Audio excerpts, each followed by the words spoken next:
jamais souhaité connaître ce que l'avenir lui réserve. Il existe plusieurs formes de divination, différentes approches et plusieurs outils. Je t'en présente 3 dans cette vidéo. Je m'appelle Julie Massaro et je suis sorcière. J'aime briser les tabous entourant la sorcellerie et aider les femmes à reprendre leur puissance afin qu'elles puissent manifester la vie qu'elles souhaitent, une vie à leur image. Depuis la nuit des temps, l'humain a toujours voulu savoir ce que l'avenir lui réservait. Simple curiosité, divertissement, meilleure prise de décision, accompagnement en croissance personnelle, les raisons sont toutes aussi bonnes et variées qu'il y a d'individus. Il faut d'abord savoir que la divination est un art qui se développe et tout le monde peut s'y prêter. La divination peut s'effectuer à tout moment. Toutefois, avant de la pratiquer, je te suggère très fortement de venir calmer ton esprit avec une simple marche en nature ou une courte méditation. Pourquoi on vient se déposer avant d'effectuer une divination? C'est pour justement avoir une meilleure lecture, donc une meilleure interprétation, une interprétation plus juste versus qu'est-ce qu'on souhaiterait interpréter, ce qu'on souhaiterait lire, ce qu'on souhaiterait avoir, ce qu'on souhaiterait qu'il arrive. Donc, en calmant son esprit, on obtient également une lecture, donc une interprétation qui est plus juste et objective. Avant de commencer, il faut savoir que les outils de divination doivent être purifiés et rechargés fréquemment. Il existe de nombreuses façons de le faire, mais le plus simple est de passer l'outil simplement dans la fumée de la sauge ou encore de l'exposer aux rayons de la pleine lune.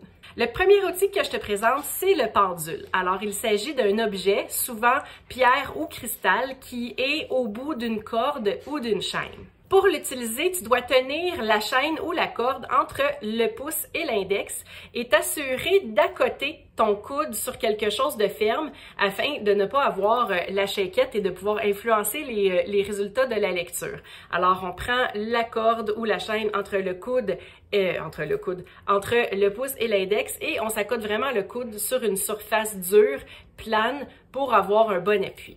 Avant chaque séance, il faut demander au pendule de nous donner un oui et de nous donner un non pour pouvoir justement mieux connaître son langage et pouvoir l'interpréter par la suite. Ensuite, super important de poser qu'une seule question à la fois, évidemment une question qui se répond par oui ou par non, et de regarder l'oscillement du pendule, à savoir le sens dans lequel il tourne, où il se déplace, où il se dirige, pour pouvoir interpréter sa réponse.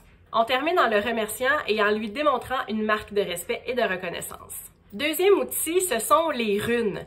Les runes, c'est pas tout le monde qui a entendu parler de cet objet divinatoire-là. Donc, les runes, qui signifient secret, sont apparues près de 2000 ans avant notre ère en Scandinavie et sont constitués de signes, lettres, chiffres et symboles gravés sur de petites pierres. L'interprétation de chaque tirage se fait selon la signification des signes et symboles et de la manière dont les runes sont disposées. Les débutants peuvent faire un tirage de 3 runes de bas en haut qui signifient le passé, le présent et l'avenir. Tu peux tirer qu'une seule rune également si tu souhaites obtenir une réponse rapide à une question qui te tourmente. Tu peux acheter les runes avec un manuel d'instruction dans des boutiques spécialisées ou encore les fabriquer toi-même. Troisième outil, et c'est de loin mon préféré, ce sont le jeu de tarot. Alors, il s'agit d'un jeu de 78 cartes comprenant 22 arcanes majeures et 56 arcanes mineures que l'on peut utiliser ensemble ou séparément. Il existe de nombreux jeux de tarot. Mon préféré à moi, c'est celui-ci, c'est celui de Smith-Waite. En fait, parce que les images qui sont sur les cartes, qui sont carrément des œuvres d'art, soit dit en passant, nous aident vraiment à venir comprendre la signification des cartes. Il existe plusieurs sortes de tirages, soit avec une carte, 3 cartes, 5 cartes, 10 cartes ou autres. Il n'y a pas vraiment de meilleure méthode qu'une autre, en fait, chacune se l'appropriant à sa façon. Bien que plusieurs proposent une carte par jour, je choisis personnellement d'effectuer un tirage par semaine pour mieux venir interpréter et absorber la subtilité des cartes. Personnellement, j'ai choisi de ne pas interpréter les cartes qui sont inversées parce que je trouve que les cartes ont déjà assez de symboles et de significations comme ça. Encore une fois, c'est toi qui décides, ta pratique t'appartient. Si tu as besoin d'un coup de pouce pour pouvoir mieux interpréter tes tirages et les cartes de tarot, je te suggère le livre de Vanessa DL, L'art du tarot.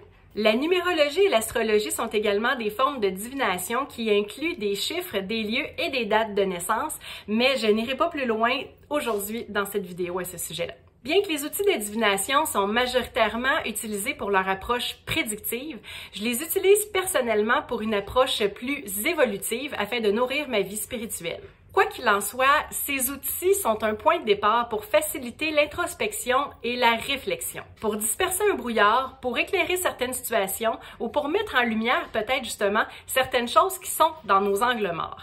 Un exemple, au lieu de poser une question du type « Est-ce que je vais réussir à décrocher tel emploi? » Je vais y aller plus avec quel genre d'attitude je devrais avoir pour réussir à décrocher tel emploi ou encore quelle carte devrais-je incarner pour réussir à obtenir le poste convoité. Comme tout dans la vie, la patience et la pratique t'aideront à venir peaufiner ton art afin que tes interprétations soient le plus justes possible. Pour télécharger gratuitement les premières pages de mon grimoire personnel, clique sur le lien à cet effet dans la description de la vidéo. Tu peux également visiter ma boutique en ligne à l'adresse au bas de l'écran. J'ai une panoplie de bijoux avec des pierres semi-précieuses ayant des propriétés attractives pour t'aider en fait à manifester la vie que tu souhaites. Ici Julie Massaro qui te dit, c'est un secret de sorcière.